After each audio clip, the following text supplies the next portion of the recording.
আসসালামু আলাইকুম, welcome to my channel guys. আজকে দেখাবো আমি সারাদিন আমার ডেইলি লাইফের ব্লগ। সারাদিন কি করি। সকাল সকাল ঘুম থেকে উঠে গেলাম। উঠেই আমি ঘর গোছানোর কাজে লেগে যাব। প্রথমে মশারি তুলবো। মশারি তোলার পর আস্তে আস্তে বিছানাটা গুছিয়ে ফেলবো। আমাদের ঘরে সদস্য সংখ্যা অনেক। আমি, আমার আরও বাবা মা, ভাই বোন, আর আমাদের সাথে থাকে আমার অনেকগুলো বিল্লু। আস্তে আস্তে আপনাদের সাথে ওদের লাইফ স্টোরিও শেয়ার করব। আমার সারাদিন কাজের মধ্যে বেশিরভাগ কাজ ওদেরই করতে হয়। তো আমি আস্তে ধীরে মশারিটা তুলে ফেললাম।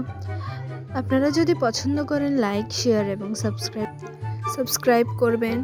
আমি আশা করব আমার ভিডিওগুলো ভালো লাগবে আপনাদের। আপনারা পছন্দ করলে আমি আরও নতুন নতুন ভিডিও দিব।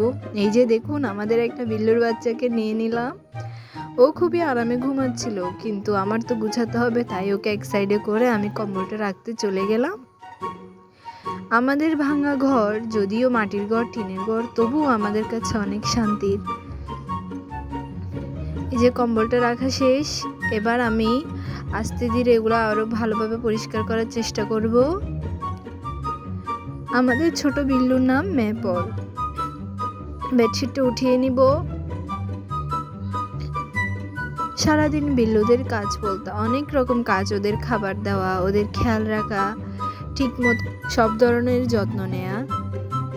ওদেরকে সারাদিন অনেকবার করে আমার খাবার দেওয়া লাগে।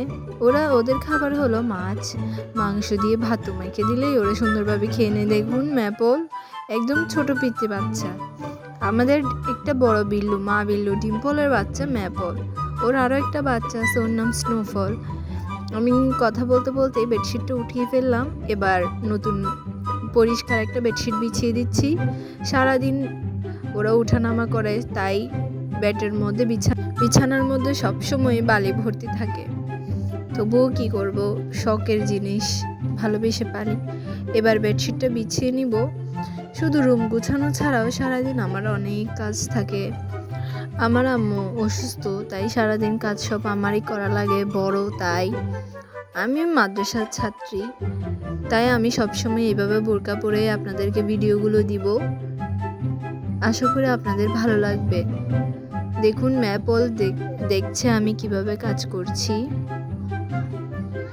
আমার বিছানা গুছানো শেষ, কম্বলও ভাঁজ করা শেষ। এবার আমি ঘরটা ঝাড়ু দিয়ে নিচ্ছি। দেখুন, মাটির ঘর যতই ঝাড়ু দিই ততই বালি হয়। আমি সুন্দর করে আমার রুম বিছানা ঝাড়ু দেওয়া শেষ, ঘরও ঝাড়ু দিচ্ছি। আমাদের ফুলের ঝাড়ুটা বারবার ভেঙে যায়, তাই এটা দিয়েই ঘর ঝাড়ু দিচ্ছি। এটা দিয়ে ঘর ঝাড়ু দিতেও সুবিধা অনেক। দেখুন, সামনের জায়গা, হাঁটার রাস্তাটাও ঝাড়ু দিয়ে নিচ্ছি। আস্তে আস্তে আমি পুরোটাই ঝাড়ু দিয়ে দিব। এবার চলে এলাম ধোয়া পালার জিনিস ধোয়ার জন্য। এখানে অনেকগুলো থালা বাসন জমে গেছে, এগুলো সবই আমি এখন ধুবো আস্তে ধীরে। দেখুন, এগুলা সাবান দিয়েও ধুই, আবার মাঝে মধ্যে ছাই দিয়েও ধুই। এখানে বোলের মধ্যে অনেকগুলো ধনেপাতা ছিল, ওগুলো আমি রেখে দিলাম। এবার এগুলো ভালোভাবে ধুয়ে নিব। আস্তে আস্তে আমি সবগুলোই এভাবে ধুয়ে নিব। সারাদিনের কাজের ভিডিও তো অনেক বড় হবে, আপনাদের দেওয়া সম্ভব নয়, তাই আমি ছোট ছোট করে আমার ডেইলি লাইফ ব্লগ শেয়ার করব। আশা করি আপনাদের অনেক ভালো লাগবে, পছন্দ হবে। এদিকে আমি আস্তে আস্তে প্লেট, দেখছি, পাতিল সবই ধুয়ে নিব ওইভাবে।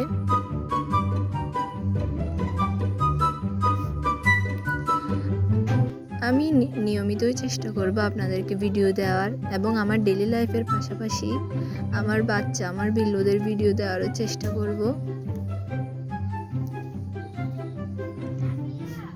আমাদের এই ঘর বাড়ি, বাথরুম সব কিছুই হলো অনেক পুরনো, আমার দাদার আমলের, তাই এগুলো এখনো কিছুই ঠিক করা হয়নি। সব যেমন ছিল তেমনই আছে। এভাবে আস্তে আস্তে করতে করতে আমি সবগুলোই ধুয়ে নিব। যতটা তাড়াতাড়ি মোবাইলে দেখানো হয়, বাস্তব জীবনে কাজগুলো কিন্তু এতটা তাড়াতাড়ি হয় না, অনেক সময় লাগে। ধোয়া শেষে আমি আবার ঝাড়ু নিয়ে চলে যাব সামনে। দেখুন, আমি চুলার মধ্যে সবজি বসিয়ে দিয়ে এবার আস্তে ধীরে সামনের উঠানটা, ঘর, হাঁটার রাস্তাটাও ঝাড়ু দিয়ে নিচ্ছি। আমার গ্রামীণ লাইফের ভিডিও পেতে আরও আমাকে ফলো দিবেন, সাবস্ক্রাইব করবেন। আজ আসি, আল্লাহ হাফিজ।